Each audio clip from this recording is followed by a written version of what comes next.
দেখছেন বাসন্তী দুর্গাপুজো, যেটা চৈত্র মাসে হয়, যেটা সর্বপ্রথম রামচন্দ্র করেছিলেন। এই বাসন্তী দুর্গাপুজো শক্তির আরাধনার জন্য আপনাদের দেখানোর চেষ্টা করছি। অসাধারণ সুন্দরভাবে সাজিয়েছে এই মণ্ডপ। এই যে বস্তাগুলো দেখছেন, এগুলো সব হীরের খনি, অর্থাৎ এতে সব হিরে মজুদ আছে। খুব সুন্দর পরিবেশ, উপরের লাইটিংও সুন্দর, খুব ভালো লাগছে। দেখুন এখানে আমি যে বললাম হীরের বস্তা, এখানে হাতের তারায় লেখা রয়েছে।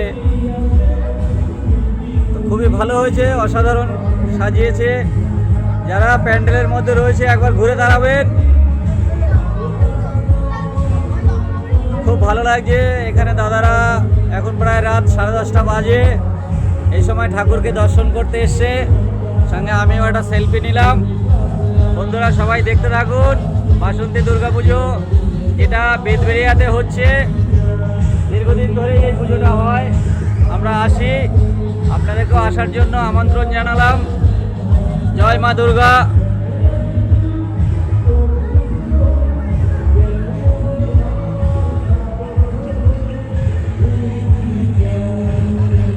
অসাধারণ সুন্দরভাবে সাজিয়েছে প্যান্ডেলটা। খুব সুন্দর একটা অ্যাওয়ার্ড এরা পেয়েছে, আপনাদেরকে দেখাচ্ছি। দেখুন অসাধারণ সুন্দর হয়েছে, আমার তো খুবই ভালো লেগেছে। বন্ধুরা আপনারা যদি এই প্রতিমা দেখতে আসতে চান, তাহলে ক্যানিং লোকাল ধরে বেদবেরিয়া স্টেশনে নেমে যে কোনো টোটো গাড়িকে বললে আপনারা এখানে চলে আসতে পারবেন। এটা হচ্ছে বেদবেরিয়া বিদ্যাধারী পল্লীতে। যে কোনো টোটোওয়ালাকে বললেই তারা নিয়ে আসবে। বন্ধুরা দেখছেন অনুষ্ঠান সূচি পরপর এখানে কোন দিন কী অনুষ্ঠান, আপনারা যে কোনো দিন আপনাদের সুবিধা মতো এখানে আসতে পারেন। এটা প্রবেশ পথ, এখান থেকে মাকে দর্শন করার জন্য ভিতরে প্রবেশ করতে হয়। যে লেখা রয়েছে, এই যে আমি প্রবেশ করছি, দেখুন খুব সুন্দর মায়ের মূর্তি। সবাই সকাল 8টায় থেকে বাহির আমাদের ক্লাবের সামনে চলে আসুন। আমাদের একটা খুব অল্প বয়সী পুজো কমিটির বন্ধু অকালে তার প্রাণ হারিয়েছে, ওনার আত্মার চিরশান্তি কামনা করি। আমাদের সেই কাজের ছেলে প্রশান্ত সুন্দর করে মণ্ডপটি তৈরি করেছেন। দীর্ঘদিন ধরেই কাজ হয়েছে, দেখেই বুঝতে পারবেন আপনারা বন্ধুরা।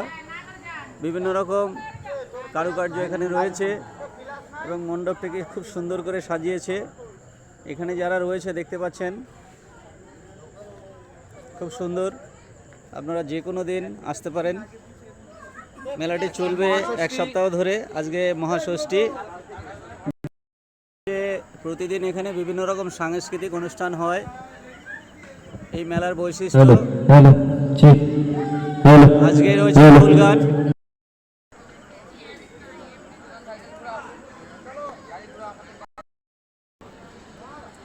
বন্ধুরা আজ মহাষষ্ঠীর পূর্ণলগ্নে যারা মাকে দর্শন করতে পারেননি, আপনারা আগামীকালকে চলে আসবেন। পরপর অনুষ্ঠান সূচি যেভাবে রয়েছে, আপনারা এসে মাকে দর্শন করতে পারবেন।